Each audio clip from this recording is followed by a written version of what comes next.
Good morning, student. Right now, I am going to discuss here about Rolle's theorem. Sometimes people told you Rolle's theorem also. तो Rolle's theorem हम लोग को क्या बोलता है, इसको सबसे पहले हम लोग को देखना है बेटा. देयर इज़ ए फंक्शन, आप देख सकते हैं, एफ सच दैट इसके डोमेन से a to b and to real number. तो अकॉर्डिंग टू रोल्स थ्योरम बेटा, वी हैव टू शो, और नोन है ये एक तरीके से, function is continuous on closed interval AB. What is the meaning of closed interval बेटा? The meaning of closed interval बेटा कि A और B दोनों exist होगी. Right now function is differentiable. function हमारी differentiable भी होगी बेटा. कहाँ पे बेटा? In open interval AB. तो इसके पहले हम लोगों ने क्लोज इंटरवल लिया था, अब हम लोगों ने ओपन इंटरवल. ओपन इंटरवल में क्या है बेटा, ए एंड बी एग्जिस्ट नहीं करेगी और इनके बीच के जितने भी नंबर्स है वो एग्जिस्ट करेगी. देन देयर दो चीज़ हम लोगों ने देखा, एक इट इज़ कंटिन्यूअस और एक डिफरेंशिएबल. हमको शो नहीं करना है, ये नॉन स्टेटमेंट है, हमको इसको दिखाना है. And after that F A equal to F B means F A और एफ बी दोनों एक दूसरे के इक्वल है. Then some C belongs to close interval A B such that F dash C equal to 0. It is our Rolle's theorem बेटा. मीन्स अगर ये तीनों कंडीशन, तीनों पॉइंट अगर सेटिस्फाई होते हैं बेटा, तो हम बोल सकते हैं बेटा कि roles theorem is verified. Okay, again I repeat it बेटा, एक फंक्शन रहेगा, एक इंटरवल रहेगा. फर्स्ट ऑफ ऑल हमें शो करना है कि वो कंटिन्यूअस है, सेकेंड वो डिफरेंशिएबल है, एंड थर्ड बेटा कि if F A equals to F B then some C belongs to open interval A B such that F dash C equals to 0. Clear. अब इसका हम लोग ग्राफिकल रिप्रेजेंटेशन देखेंगे बेटा. ठीक है, बहुत ज़्यादा इसका हमारे लिए यूज़ तो नहीं है बेटा, क्योंकि पहले ये हमारे एप्लीकेशन ऑफ डेरिवेटिव्स में आते थे, बट अब इसको डिफ्रेंशिएशन में ही डाल दिया गया है बेटा. और नॉर्मली इनको हम लोग हायर क्लासेस में स्टडी करते हैं, ग्रेजुएशन, इंजीनियरिंग से एक्सेट्रा, बट इसको स्टेप डाउन करके सीबीएसई ने करीब 5 और 6 ईयर से इसको ला दिया है बेटा. क्लियर है. तो सबसे पहले कैसे देखेंगे, इसका ग्राफिकल इंटरप्रिटेशन देखते हैं बेटा. आप देखिए, एक हमने आपके लिए तैयार करके रखा है यहाँ पर. आप देख सकते हैं यहाँ पर एक फंक्शन हमको दिखाई दे रहा है बेटा, एक कर्व हमको दिखाई दे रहा है. दिस वन इज, ये एक्स एक्सिस है बेटा, and this one is Y axis. और ए टू बी, ये ए है बेटा, ये बी है, क्योंकि फंक्शन ए टू बी में डिफाइन करता है बेटा. अब c belongs to a b f dash C equals to 0. तो आप देखिए हमारी जो फंक्शन रहेगी ए से लेके बी तक जा रही है. Here is A and here is B. ये कंटिन्यूअस है. कंटिन्यूअस होने का क्या मतलब हुआ, कंटिन्यूअस होने का यह मतलब हुआ कि ये कर्व होगा, स्ट्रेट नहीं हो सकता है बेटा. एंड कर्व होगा, तो ये देखिए कर्व हमने यहाँ पे आपको दिखाया है. अलग अलग स्टडीज़ पे भी हम लोग वर्क करेंगे कि खाली यही कर्व होगा क्या, कुछ और भी कर्व हो सकते हैं, तो उनके ऊपर भी हम लोग वर्क करेंगे. ठीक है. और एंड आफ्टर डैट बेटा F dash C equals to 0. आप जानते हो किसी भी कर्व को या किसी भी लाइन को अगर हम जब डिफ्रेंशिएट करते हैं, डेरिवेटिव मीन्स व्हाट, इसलिए रोलेस थ्योरम को हम बोलते हैं कि ये वेल नोन थ्योरम है, हम लोग जानते हैं इसको कि क्या है. F dash C means D Y by D X, dash मतलब डिफ्रेंशिएशन. तो किसी का भी जब हम लोग डिफ्रेंशिएट करते हैं बेटा, तो उस समय हम लोगों को उसकी टेंजेंट, उसका जो टेंजेंट है उसका स्लोप हमें मिलता है बेटा. तो अगर हम ये बोलते हैं कि sir F dash C equal to 0, ठीक है, अगर हम एफ डैश सी को 0 करते हैं तो उसका मतलब क्या है, उसका मतलब ये है कि this one F dash C equal to 0 मतलब उस पॉइंट पर हमें टेंजेंट का स्लोप मिलेगा. We will get the slope of the tangent.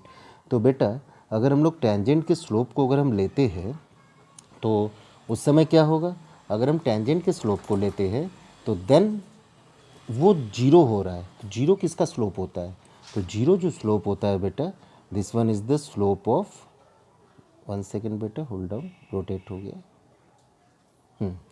0 जो स्लोप होता है बेटा, this one is the slope of x axis. इसका मतलब है हमको वो पॉइंट चाहिए जहाँ पर अगर हम ड्रॉ करें लाइन तो वो एक्स एक्सिस के पैरेलल होगा, because F dash C equal to 0. तो आप देख सकते हैं बेटा कि यहाँ पर एक पॉइंट ज़रूर हमको मिलेगा जहाँ पे एफ डैश सी की वैल्यू 0 होगी. यहाँ पर एक पॉइंट हमको ज़रूर मिलना है. तो ये एक पॉइंट होगा बेटा, तो वेल नोन है, this one is the parallel of x axis. अब देखिए अगर फंक्शन हमारा वैसा ना हो, फंक्शन अगर हमारा इस तरीके से हो, ये भी एक फंक्शन का फॉर्मेट हो सकता है, that is here is A, this one is B, one second hold down. Okay बेटा, अब देखिए इस तरीके से भी यू शेप पे भी हमारा हो सकता है बेटा कर्व। अब देखिए ए टू बी, आप देख सकते हैं बेटा there is A and this one is B, this one is our curve.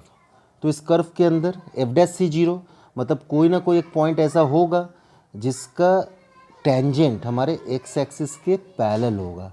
तो आप देख सकते हैं बेटा this one is a point, तो आप बोलेंगे सर वेल नोन है, अगर रोल्स अगर इसको नहीं भी बोलता है तो ये नोन है, इसलिए this one is known as also the application of derivative also, ठीक है। बट इसको एप्लीकेशन में हम लोग यूज़ नहीं करेंगे क्योंकि डेरिवेटिव का यूज़ करें, एप्लीकेशन मतलब एक तरीके से यूजेस, तो डेरिवेटिव का यूज़ तो कर रहे बेटा, तो ठीक है कहीं भी रहे, क्वेश्चन से मतलब है, कहीं पे भी क्वेश्चन में ये नहीं रहता है या टॉपिक या कंटेंट से हम लोग को मतलब है। अब देखिए बेटा ये दो तरीके की कर्व के बारे में हम लोगों ने देखा है, एक ये कर्व ग्राफिकल रिप्रेजेंटेशन है, ठीक है, कप शेप, एक यू शेप हो गया बेटा। अब देखिए ऐसा भी तो हो सकता है एक case, this one is the case. अब देखिए बेटा यहाँ पे जो हमारा फंक्शन है बेटा, this one is A, this one is B. अब देखिए बेटा ये कर्व चला गया, भाई कंटिन्यूअस है तो कर्व तो होना है बेटा, तो ये कर्व चला गया। अब देखिए यहाँ पर आप बोलेंगे सर देखिए दो पॉइंट्स हमें मिल रहा है जिसमें जो स्लोप है, जो टेंजेंट है वो एक्स एक्सिस के पैरेलल होगा। यस बेटा दैट्स राइट, यही हम आपको समझाना चाहते हैं। यहाँ पर जो सम सी है, this one some c means it not must be कि c is a unique, it is depend upon the circumstances. कभी हमको सी यूनिक मिलेगी तो कभी हमको सी एक से ज़्यादा भी मिल सकता है, और तीनों केस स्टडी आपके सामने है। एक केस स्टडी ये है बेटा, दूसरा केस स्टडी ये है, तीसरा केस स्टडी ये है, तीनों केस स्टडी आपके सामने है। This one is known as graphical representation, इसी को ग्राफिकल रिप्रेजेंटेशन कहते हैं बेटा हम लोग रोल्स थ्योरम के। तो मेनली हमको करना क्या है बेटा, सबसे पहले किसी भी, अभी हम देखेंगे सैम्पल क्वेश्चंस भी देखेंगे, उसमें ग्राफिकल रिप्रेजेंटेशन हमें दिखाने की ज़रूरत नहीं, ये तो आपको समझाने के लिए है कि दिमाग में ये बैठे। सबसे पहले at the first we will show, हमारे पास रहेगा क्या, हमारे पास रहेगा एक फंक्शन रहेगा बेटा और एक इंटरवल रहेगा, ठीक है, आई एम सॉरी हमारे पास क्लोज इंटरवल रहेगा, ठीक है। तो you can say function A B to R, domain दिया हुआ है बेटा, और फर्स्ट ऑफ ऑल हम ये शो करेंगे कि फंक्शन हमारा कंटिन्यूअस है, ठीक है, फंक्शन हमारा कंटिन्यूअस है। Then function continuous on closed interval, याद रखिएगा क्लोज्ड इंटरवल है, this one is closed. Closed का मतलब क्या हो गया बेटा कि वो दोनों पॉइंट भी एग्जिस्ट करेगी, मतलब ए है बी है और इनके बीच के जितने भी पॉइंट्स हैं। एंड ओपन इंटरवल मतलब क्या हो गया बेटा, एक्सेप्ट ए एंड बी, ए और बी को छोड़ के उसके बीच जितने भी पॉइंट्स हैं वो सब होंगे बेटा, एक्सट्रीमिटीज़ पे कंटिन्यूअस होते भी नहीं है बेटा। तो ये क्लोज और ओपन का चक्कर हो गया बेटा।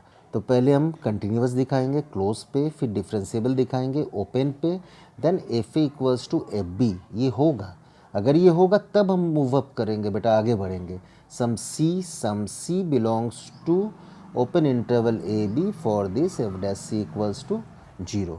क्लियर है। अब देखते हैं बेटा कोई क्वेश्चन इसके ऊपर देखते हैं कि रोल्स थ्योरम के ऊपर। अब देखिए एक क्वेश्चन हमने इसके ऊपर ले लिया। क्वेश्चन क्या है कि क्वेश्चन इज, आप देख सकते हैं कि we have to check the Rolle's theorem is verify और नॉट।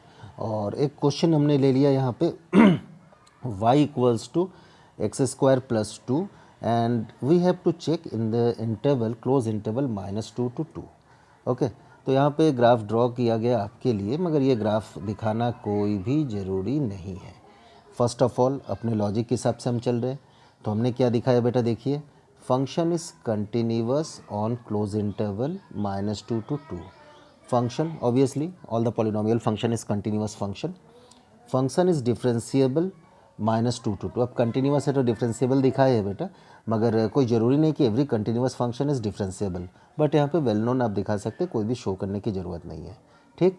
अब एफ ए और एफ बी को देख लीजिए। A means this one is our a, ये ए है बेटा, and this one is our b, तो एफ ए, तो एफ ए मतलब आप देख लीजिए यहाँ पे हमने एफ -2 निकाल के दिखाया है और F2 निकाल के, -2 ऑफ स्क्वायर, तो डैट इज़ -2 का अगर हम स्क्वायर करते हैं तो 4 हो जाएगा। और 4 + 2 मतलब डैट इज़ 6। तो यहाँ पे आप देख सकते हैं 6 है। और +2 भी अगर आप देखेंगे तो +2 अगर हम रखते हैं तो 2 का स्क्वायर हो जाएगा बेटा +2, तो 2 स्क्वायर मतलब 4 +2 मतलब ये भी मेरा आउटपुट 6 है। तो इसका मतलब है आप बोल सकते हो कि sir f-2 equals to f2। Clear है, मतलब F A equals to F B हमने दिखा दिया है। Some C belongs to -2 to 2, ये step some C belongs to -2 to 2। For this F dash C equal to 0, तो एफ डैश सी यहाँ से एफ डैश सी मतलब dy बाई डी एक्स। तो सबसे पहले dy बाई डी एक्स हम निकालते हैं बेटा। तो इसका अगर dy बाई डी एक्स निकालेंगे बेटा डैट इज़ x² का तो 2x हो जाएगा। इसी को एफ डैश सी कहते हैं, इसी को हम एफ डैश एक्स कहेंगे और x के जगह c पुट कर देते। तो F dash C equals to 2c। तो एफ डैश सी अगर 2c होगा बेटा तो उसके बाद अपने रूल के हिसाब से हम F dash C equal to 0 कर देंगे, मतलब 2c इक्वल्स टू 0, तो c इक्वल टू क्या हो जाएगा बेटा 0। क्लियर, तो आप देखिए 2c इक्वल्स टू 0, तो यहाँ पे देखिए हमने दिखाया है बेटा c इक्वल टू 0 और 0 बिलोंग्स टू -2 to 2। इसका मतलब है 0 बिलोंग करता है बेटा -2 से लेकर 2 के अंदर, बिकॉज -2 -1 0 1 2, इसका मतलब है 0 is belongs to open interval -2 to 2। ठीक, ये क्या है 0? This one is the value of x, ये x की वैल्यू है। आप देखिए यहाँ पे y एक्सिस पे दिस वन, यहाँ पे देखिए ये आपके लिए हमने ड्रॉ करके रखा है, ये y एक्सिस है मतलब x इक्वल्स टू 0 होगा। यहाँ पे जो टेंजेंट हम ड्रॉ करेंगे that is the parallel of x axis. मतलब ये ज्योमेट्रिकली भी हमने आपको दिखा दिया है बेटा कि दिस वन इज़ वैलिड, ये ट्रू है। क्लियर, तो आपको समझ में आया रोल्स थ्योरम हम लोग किस तरीके से प्रूफ करेंगे या रोल्स थ्योरम हम लोग किस तरीके से प्रूफ करेंगे। सबसे पहले उसको हम कंटिन्यूअस दिखाएंगे, फिर डिफरेंशिएबल दिखाएंगे ओपन इंटरवल पे, फिर एफ ए एफ बी दोनों को कैलकुलेट करके दिखा देंगे कि दोनों इक्वल है। फिर some C belongs to -2 to 2, f dash C equals to 0, f dash x यहाँ से निकालेंगे बेटा एफ डैश एक्स, और एक्स के जगह सी रख देंगे तो वो हो जाएगा एफ डैश सी। उससे सी की वैल्यू आ जाएगी बेटा और सी की वैल्यू दिखा देंगे कि बेटा वो बिलोंग कर रहा है ओपन इंटरवल पे। क्लियर है, तो इस हिसाब से रोल्स थ्योरम के क्वेश्चंस को हम लोग प्रूफ करेंगे। ओके, तो नेक्स्ट क्वेश्चन में बेटा हम लोग इसके expanded form that is mean value theorem के ऊपर हम लोग डिस्कस करेंगे। Okay, thank you.